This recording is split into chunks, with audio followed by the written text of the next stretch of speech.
그 예전에 제가 이렇게 사역을 할 때 청년을 사역해서 그 청년들이 이제 결혼을 하고 또 아이도 낳고 이러면서 뭐 집사님도 되고 이렇게 다 직분자가 됐습니다. 뭐 사역자도 되고.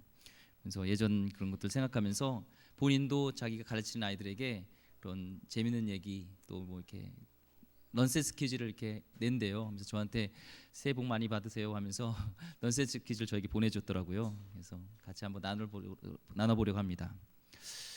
쥐의 얘기인데요. 쥐는 쥐인데 바른 생활만 하는 쥐가 어떤 쥐인지 아세요? 바른 생활만 많이 하는 쥐. 쥐인데 바른 생활을 해요. 세 글자로 하면 건전쥐랍니다. 예. 이건 제가 만든 건데요. 옆에 있는 쥐를 뭐라 할까요? 반가운 쥐입니다. 옆 분에게 인사했으면 좋겠습니다. 얼마나 반가운지. 반가운지요. 예, 반갑습니다. 예, 반갑습니다. 오늘 말씀은 이제 지난 주에서 또 이어지는 말씀인데 이제 솔로몬이 그런 아버지에게 받은 그 계획서대로 그 설명서대로 주신 말씀대로 성전을 짓고 다 완성하고 이제 봉헌식을 드리면서 이렇게 하나님께 기도하는 기도 내용이 오늘 말씀의 내용입니다. 정말 전 국민을 다 모아놓고 그 앞에서 성전 봉헌식을 하는 것이죠. 하나님의 영광이 충만했고요. 그 솔로몬 온 백성 앞에서 또 길이 남을 나라와 또 민족을 위한 기도를 드립니다. 오늘 말씀의 22절 말씀에 보니까 솔로몬은 여호와 단 앞에서 이스라엘 온 회중을 마주서서 하늘을 향하여 손을 이렇게 펴고 하나님께 기도하는 걸 봅니다. 지금 이스라엘 백성 대표로 해서 하나님께 이렇게 봉헌 기도를 드리는 거예요. 그래서 리더라고 한다면 기도하는 자, 중보하는 자가 리더다라는 것을 볼 수가 있습니다. 형식적으로 드리는 그런 리더자가 아니라 정말 늘 날마다 묵상과 마음속에 간절함과 진실함과 뜨거움이 있는 그렇게 중보하는 자가 리더라라는 것을 알게 됩니다. 우리는 우리 가정을 대표해서 또한 구역 모임을 대표해서 또 기관과 부서를 대표해서 여전도회, 남전도회를 대표해서 교회를 대표해서 하나님께 기도할 수 있는 그런 리더가 되길 소망합니다. 리더는요, 사무엘이 말한 대로 이렇게 얘기합니다. 사무엘상 12절 23절 말씀에요. 나는 너희를 위하여 기도하기를 쉬는 죄를 여호와 앞에 결단코 범하지 아니하고 선하고 의로운 길을 너희에게 가르칠 것인즉 하면서 먼저 리더로서의 자질은 또한 기도하는 자라는 거죠. 우리가 기도하는 것이 뭐 그 정도 기도 안 해도 되겠지 생각하는데 이 사무엘 선지자는 기도하지 않는 것이 죄라고 얘기를 하고 있었어요. 그래서 우리가 리더로서 내 맡은 부서를 위해서, 기관을 위해서, 구역을 위해서 기도하지 않는 것이 죄가 될 수 있다는 거예요. 그래서 오늘도 기도하는 여러분 되기를 소망합니다. 그런데 이 솔로몬도 그런 리더자로서 왕으로서 이제 하나님께 기도를 드렸고요. 그 기도를 하나님께서 들어 응답하셨다는 거예요. 기쁨으로 받으셨다는 거예요.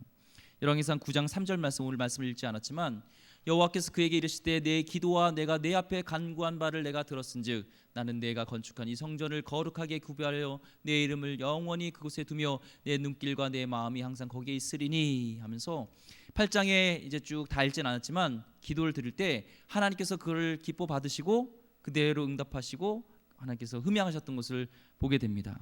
오늘 말씀 가운데 솔로몬이 어떤 기도를 드렸고 그런 의미는 무엇이고 우리 삶 가운데 어떻게 적용할 수 있을지 같이 나눴으면 좋겠습니다. 솔로몬의 기도를 하나님께서 들으셨잖아요. 우리도 솔로몬의 기도를 본받아서 기도한다면 하나님께서 응답하실 줄 믿습니다. 첫 번째 말씀에 보면은 언약을 기억하며 은혜를 베푸소서 하면서 기도하는 것을 보게 돼요. 하나님이 못하시는 것이 한 가지가 있다고 얘기했죠. 그 한 가지가 뭘까요? 거짓말을 못하십니다. 하나님은. 예. 제가 이렇게 설교하는 것들을 제 아이도 듣더라고요. 그러면서 저한테 퀴즈를 내요. 그러면서 퀴즈가 뭐야? 그랬더니 하나님이 못하시는 게 하나 있어요. 그래서 뭐야? 그랬더니 거짓말이요. 그러면서 그래서 설교를 요즘 이렇게 듣고 적더라고요. 그래서 참 말을 조심해야겠다 생각을 합니다. 그래서 하나님은 거짓말을 할 수가 없어요. 그래서 약속을 하시고 그 언약을 그대로 하시는, 그대로 이행하시는 분이 하나님이고요. 솔로몬은 지금 기도하는 것이 다윗과 맺은, 아버지와 맺은 그 언약을 지켜주시고 은혜를 베풀어 달라고 지금 기도하고 있습니다. 23절 말씀에요. 끝에 보면은 주의 앞에서 행하는 종들에게 언약을 지키시고 은혜를 베푸시나이다 하면서 지금 구하는 것은 언약을 지켜주시고 또한 은혜를 베풀어 달라고 기도하고 있습니다. 우리가 간구해야 될 것은 은혜를 베풀어 달라고, 은혜를 달라고 기도해야 될 줄 믿습니다. 먼저 우리 가운데 은혜가 있어야 돼요. 우리 기름교회는 은혜가 넘쳐야 될 줄 믿습니다. 앞으로 더 많은 은혜가 있기를 소망합니다. 그리고 그 언약, 다윗은 그 단추를 잘 꿰었어요. 하나님 보시기에 정말 기쁨, 하나님 마음에 합한 자로서 그 말씀을 순종하고 하나님의 기쁨이 되었던 자였습니다. 그래서 그 다윗의 길을 행하였더라, 다윗을 따라갔다 왕은 잘한 왕이에요. 하나님 기쁨이 됐던 왕이에요. 그래서 다윗이 이미 단추를 잘 꿰었기 때문에 이 자손들은 축복의 자손입니다. 그냥 다윗이 했던 것들을 잘 그대로 따라가면은 축복이 그대로 임하는 것이에요. 바라기는 여러분이 그런 믿음의 길을 잘 가서 여러분의 길을 따라가는 후손들은, 자녀들은 그냥 그대로 축복이 임하기를 소망합니다. 미국이 보면 하나님의 축복을 받은 나라인 것 같아요. 우리나라도 그렇지만 400년 전에요, 혹독한 객적지에 와서 얼어 죽고 굶어 죽어가면서 신앙의 자유를 찾아온 청교도들이 이렇게 모였습니다. 불과 곡식 몇 톨밖에 없었지만 하나님께 제일 먼저 한 것이 추수감사 예배를 드렸어요. 그 후손들이 어떻게 되길 원했냐면은 하나님을 잘 믿고, 우선순위가 축복이 아니라 하나님을 잘 믿는 자녀 되길 원합니다. 그리고 축복받는 민족 되길 원합니다. 그렇게 기도했습니다. 그 믿음의 조상대로, 그 맺은 언약대로 지금 미국을 하나님이 축복하고 계신 것을 보게 됩니다. 여러분 설 연휴 때 무슨 일 하셨나요? 저는 가족을 좀 만나기도 했고요. 그때 가족과 함께 미드웨이라는 영화를 봤어요. 미드웨이를 보니까 그 미국과 일본 전쟁 영화였거든요. 근데 이 미드웨이 전쟁이 태평양의 전략 요충지였는데 그 섬을 공격하려고 일본 군인들이, 일본 전함이 다 모입니다. 제국의 항모 기동 부대가 다 모이는데 미국이 기습적으로 그 항공기를 공격해서 거기를 다 괴멸시켜서 그 판세를 바꿔버려요. 태평양 전쟁의 그런 판도를 바꾼 해전이 바로 미드웨이 해전이에요. 원래 그 진주한 폭격으로 인해서 데미지를 입습니다, 미군이요. 그래서 해군 전력이 일본이 강했어요. 근데 그것을 뒤엎는 것이 미드웨이 전쟁이었습니다. 거기서 보니까 지혜 있는 사람들이 막 있더라고요. 그래서 일본이 어떻게 움직이고 공격할 것인지 이것들을 잘 예측해요. 근데 반면에 일본은요, 수를 잘 못 읽을 거예요. 그래가지고 많은 전력을 가지고 더 힘이 있었는데도 이렇게 지게 되어서 결국에는 전쟁에서 지게 됩니다. 제가 볼 때는 그런 지혜 있는 자를 세우시고 했던 것이 하나님의 보호하심이 아닌가 생각됩니다. 먼저 이 솔로몬이 기도했던 것처럼 하나님 은혜를 내려주길 소망합니다. 이 민족에게, 이 나라에게 하나님의 은혜를 내려달라고 하는 것처럼 우리가 먼저 기도할 것은 은혜인 줄 믿습니다. 은혜를 사모하고 은혜를 위해서 기도했으면 좋겠습니다. 두 번째는 하나님 임재 기도예요. 임재 기도. 오늘 성원 봉헌의 기도의 핵심이기도 한데요, 29절 말씀에 보니까 주의 눈이 주야로 보옵시며 하면서 항상 하나님 주의 눈이 주야로 보옵소서, 이것은 주의 임재해 달라는 거예요. 주의 임재를 간청하는 기도입니다. 하나님의 임재하시지 않는다면 그 드리는 그 많은 간구가 무슨 소용이 있겠어요? 그 드린 무슨 예배가 무슨 소용이 있겠어요? 이 시간에 주님이 임재할 때 그 예배가 기쁨이 되어질 수 있고 하나님 흠양하시는 그 예배가 되어질 때 우리 가운데 기쁨이 넘칠 줄 믿습니다. 우리 또한 히브리서 11장 6절 말씀에 믿음이 없이는 하나님을 기쁘시게 하지 못하나니 하나님께 나간 자는 반드시 그가 계신 것과 또한 그가 자기를 찾는 자들에게 상 주시는 이심을 믿어야 할지니라 말씀하셨던 것처럼 우리가 두세 사람 모인 곳에 주님께서 함께 하신다고 그랬잖아요. 우리가 기도할 때 주님 이 시간에 임재하여 주시고, 또 우리가 하나님이 기도할 때 하나님이 함께 하신다는 것, 주님이 이 시간에 임재하신다는 것을 기대함으로 기도해야 될 줄 믿습니다. 세 번째 또한 기도한 것이 있는데요, 그것은 성전을 두고 한 맹세 기도였어요. 정의가 사는 나라가 되게 달라고 기도한 거였어요. 이제 31절부터 쭉 나오는 그 내용이 있는데요, 그것은 뭐냐면은 성전을 매개로 한 특별한 기도였습니다. 그러니까 이웃에 대한 범죄 혐의가 있는 자가 그 성전을 대상으로 성전을 매개로 해서 결백을 맹세하는 법을 근거로 한 기도였는데, 어떤 문제를 두고 성전에서 맹세했을 때 그 맹세가 진실한 것인지 아닌지를 밝혀주기를 간구하는 거였어요. 그러니까 이웃에 대한 범죄 혐의가 있는데 성전을 두고 맹세할 때 그것이 이 사람이 맹세가 진짜인지 아닌지, 혹시 억울한 범죄는 아닌지 그것을 밝혀달라는 그런 간구였습니다. 함부로, 다른 말로 올바른 정의가 집행될 수 있도록 함부로 사람을 정의의 잣대로 판단하지 않게 달라는 그런 기도였어요. 그래서 엄중한 국가 기강이 설 수 있도록 하는 기도가 바로 솔로몬의 기도였습니다. 우리도 기도해야 될 제목인 것 같아요. 이 나라의 하나님, 정의가 서게 달라고 기도해야 될 필요가 있습니다. 한국에도 세대 간에 어떤 보수와 진보 간에 각자의 나름의 그런 정의가 있어요. 근데 성경에서 말하는 진짜 정의는 우리 한국에서 얘기하는 그 정의와 좀 다른 것 같아요. 진짜 정의는 사람을 살리기 위한 정의입니다. 약한 자를 살리는 그 사랑을 전제로 하는 것이 성경에서 말하는 진짜 정의예요. 상대방을 짓밟고 내가 옳다는 것을 증명하는 것이 그게 정의가 아니라 상대방을 살린, 약한 자를 살리기 위한 것이 그것이 정의입니다. 우리 어릴 때부터 이런 교육이 좀 필요한 것 같아요.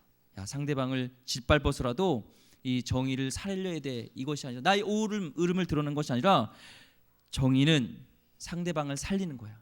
사랑을 전제로 한 이런 정의가 있어야 되는데, 이렇게 우리는 좀 교육이 필요한 것 같아요. 사랑하는 우리 아이들에게 어려서부터 이런 성경적인 가르침이 필요한 것 같습니다. 정의는 사람을 귀히 여기고 불쌍히 여기는 마음을 근거로 해야 함을 가르쳐서 나눔과 베품과 섬김을 가르쳐야 돼요. 예전에, 요즘은 안 하는 것 같은데요, 우리 아이가 달라졌어요 라는 프로그램 아세요? 텔레비전에. 거기 보면은 세상에 정말 통제불능한 아이들이 막 나와요. 막 떼쓰고 세상에 저런 애들이 있을까라는 그런 아이들이 나오죠. 그런데 별 희한한 아이들의 공통점이 있어요. 거기에 이상한 아이들의 다 공통점이 엄마 아빠가 아이를 사랑할 줄 모르는 거예요. 사랑은 하는데 사랑할 줄을 모르는 거예요. 그러니까 사랑할 줄 모르는 아이가 사랑을 받지 못하기 때문에 아이가 이상해지는 거예요. 정의의 잣대로 들이대고 막 야단치고 하다 보니까 아이들이 안 달라져요. 근데 그들을 달라지게 하는 방법이 아주 간단했습니다. 부모들에게 아이를 사랑하는 법을 가르쳐 주는 거예요. 아이에게 말하는 법, 아이에게 어떻게 행동하는 법을 가르쳐 주고, 결국에는 무엇보다 아이들과 놀아주는 법을 가르쳐 주니까 아이들이 변화되어지고 본래의 아이들로 돌아온다는 거예요. 그래서 나쁜 부모는 있어도 나쁜 아이는 없다라는 것을 이렇게 알게 되었습니다. 전제로 하는 것이 정의보다는 사랑이라는 것이죠. 그 아이를 이해해주고 그 아이를 사랑하는 법을 배워닫는 것을 얘기합니다. 비슷한 유형의 방송이 있었습니다. 우리 부부가 달라졌어요. 아세요? 예, 이것도 마찬가지예요. 비슷한 프로그램인데 이혼 직전에 그런 부부들이 겪는 고통과 아픔을 상상을 초월하는데, 원래 결혼한 것은 죽을 만큼 사랑하기 때문에 서로 결혼을 하게 되잖아요. 근데 나중에는 죽을 만큼 정말 못 살고 살기 어려운 그 어려운 상태까지 빠진 그 부부들을 이렇게 상담하는 건데요. 결국에는 그 서로 사랑하는 줄을 몰라서라는 거예요. 서로 정의가 있어요. 근데 사랑하는 법을 잘 모르는 거예요. 사랑을 공부해야 됩니다. 훈련하고 연습해야 되는 것을 알게 된 것이죠. 무엇보다도 그것을 위해서 또한 투자해야 되고요. 사랑은 공짜가 아니라는 것이죠. 우리 아이 보니까 그 시계 와치인가요? 그 키즈 와치에서 이제 핸드폰을 하는데 밖에 나갈 때 보면 꼭 충전기를 챙기더라고요. 그래서 이제 어제는 보니까 또 뭐죠 그 보조 배터리 이런 것도 알아서 자기도 이거 하나 좀 갖고 싶다고 얘기를 하더라고요. 그래서 제 거 2개 다 줬습니다. 항상 어떻게 돼요? 방전되면 충전해야 되는 거죠. 마찬가지로 우리 가운데도요. 한 번 아이에게 준 사랑이 영원하지 않아요. 우리도 배워야 되고 계속 사랑을 충전해야 돼요. 서로 부부간에도 그 사랑이 잃어버리지 않도록 조심해야 되고 늘 충만하기 위해서 계속 배터리를 충전하는 것처럼 핸드폰처럼 계속 충전해야 된다는 거예요. 특별히 사랑의 언어가 있습니다. 사랑의 언어. 사람마다 달라요. 어떤 사람은 선물을 주는 것이 사랑의 언어가 있고요. 어떤 사람은 함께하는 시간이 사랑의 언어가 있고, 어떤 사람은 일을 도와주는 거 있잖아요. 그것이 사랑의 언어인 수 있고, 인정의 말이 사랑의 언어인 거 있고, 스킨십이 상대방의 사랑의 언어가 있을 수 있어요. 네, 서로 사랑의 언어가 다른 걸 가지고 내가 갖고 있는 사랑의 언어를 가지고 이렇게 강요하면 안 되는 것이죠. 제 와이프도 보니까 결혼 전에는 결혼했을 때는 사랑의 언어가 함께하는 시간이었어요. 근데 이제 육아를 하다 보니까 일을 도와주는 것이 사랑의 언어로 바뀌었다고 얘기를 하더라고요. 그래서 참 미안한 마음이 왔습니다. 많이 못 도와주고 있는데 서로 사랑의 언어를 알아서 계속적으로 그런 충전해주고 또 사랑을 배워가고 서로 연습하고 노력하는 게 필요해요. 나의 정의로 나의 어떤 그런 걸 가지고 상대방을 이렇게 재단하는 것이 아니라 사랑의 언어로 그를 이렇게 보듬어 주길 소망합니다. 오늘 정의가 살아나는 나라, 정의가 있게 달라고 하나님께 기도했던 것처럼 이 나라의 가정의 부부와 부부 관계 또한 자식과 또 부모 관계 가운데 그런 사랑을 매개로 한 사랑을 전제로 한 정의가 살길 위해서 기도해 줄 줄 믿습니다.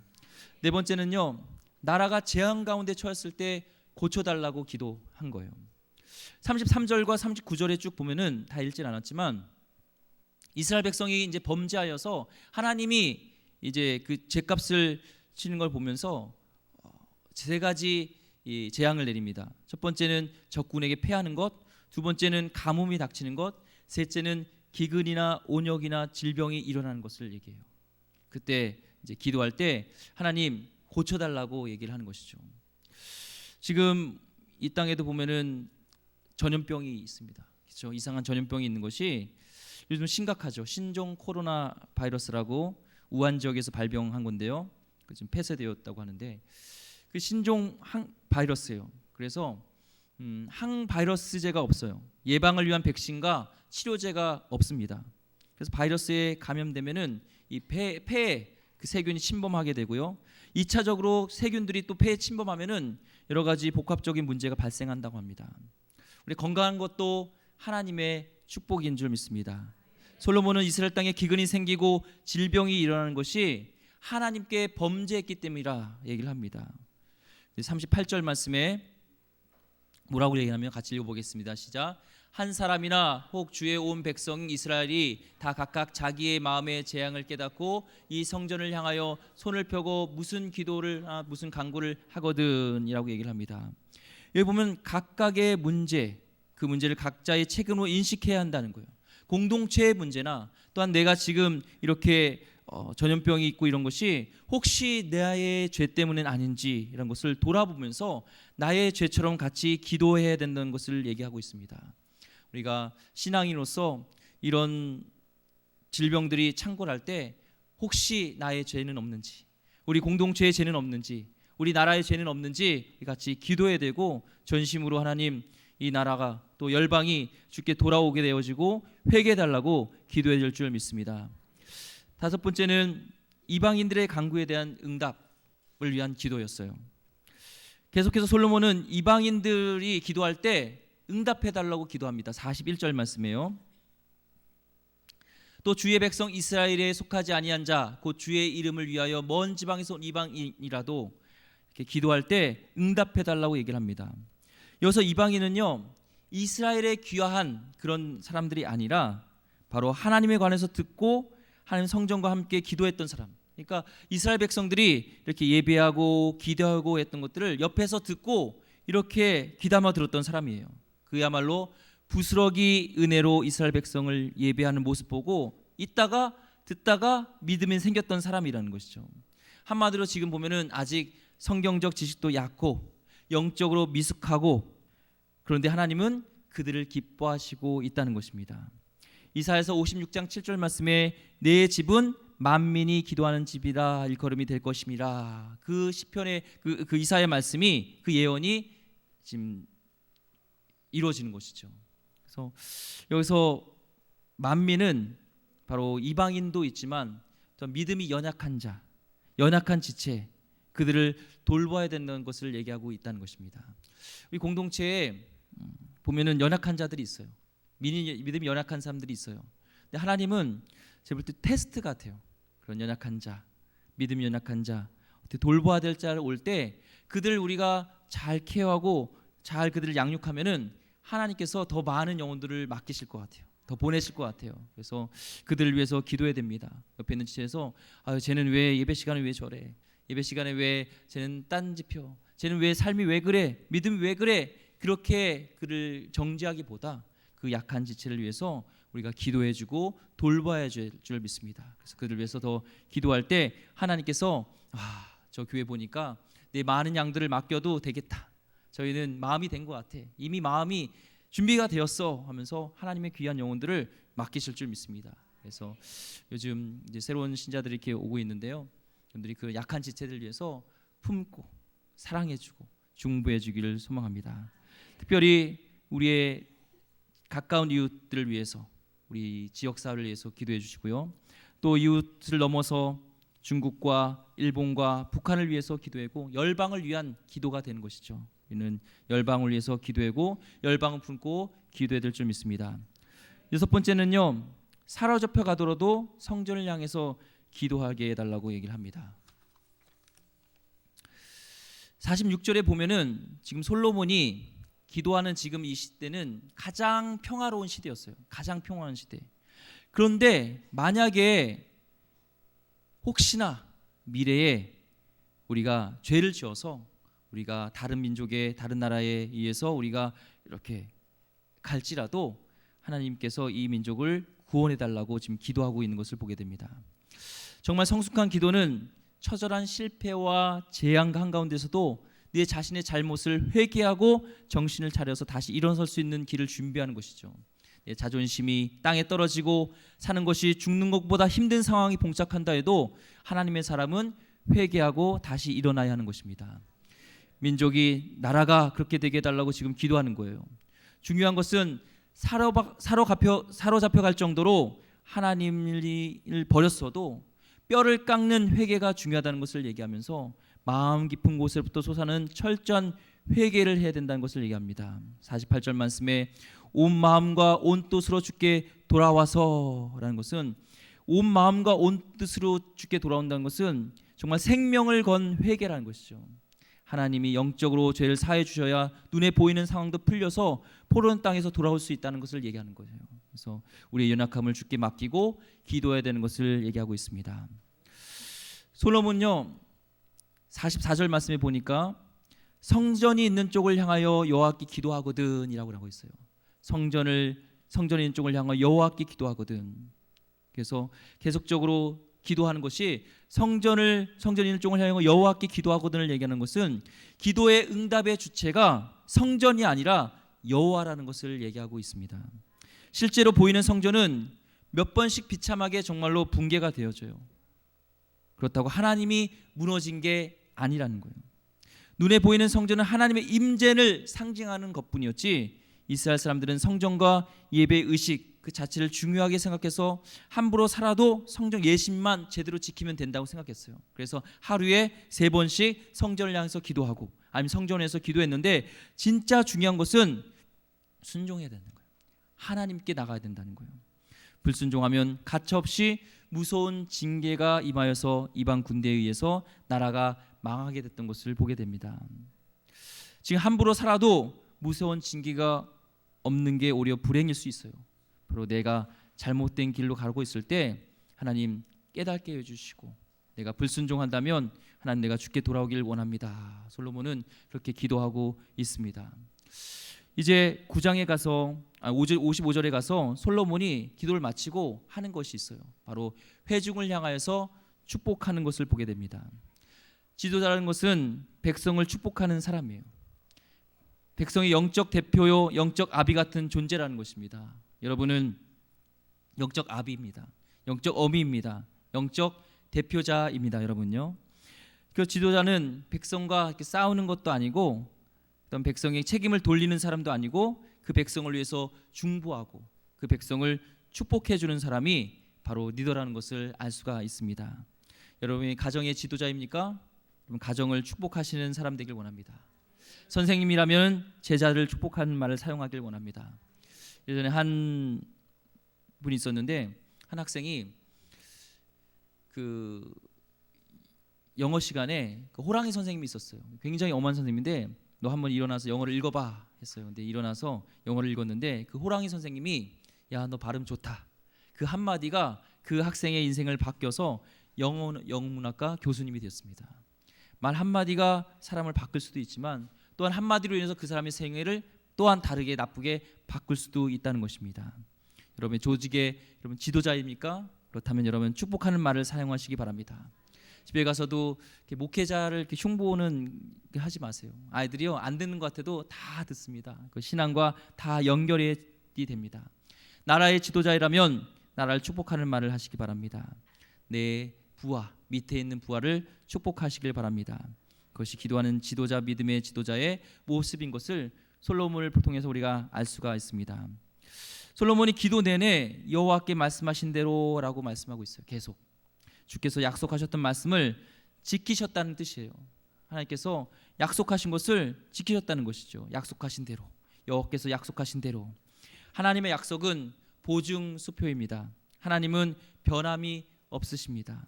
어릴 때나 지금이나 잘 될 때나 못 될 때나 슬플 때나 기쁠 때나 그분은 저에게 변함없는 아버지셨습니다.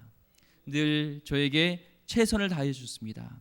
우리가 변해서 하나님이 새롭게 보이는 거지 하나님은 한 번도 여러분에게 변한 적이 없습니다. 내가 변한 것입니다. 솔로몬은 항상 하나님이 우리 곁에 계셔달라고 57절 말씀에 얘기하고 있습니다. 하나님 우리와 함께 계시옵고 우리를 떠나지 마시오며 버리지 마옵소서 얘기를 합니다. 하나님이 함께 계시면 어떤 어려운 일도 어렵지 않습니다. 누가 나와 함께 있나에 속 태우지 말고요. 내가 하나님 옆에 있는가 하나님이 나와 함께 계시는 것만 생각하시기 바랍니다. 사람들이 나에 대한 생각보다 하나님이 나를 어떻게 생각하는 것이 중요합니다. 또한 마지막 58절 말씀에 솔로몬은 백성들이 말씀대로 살 수 있는 능력을 달라고 하나님께 기도합니다. 순종의 삶, 거룩한 삶은도 내 삶대로 살 수가 없어요. 하나님이 주신 은혜가 있어야지, 하나님이 주신 능력이 있어야지 그렇게 감당하게 될 줄 믿습니다.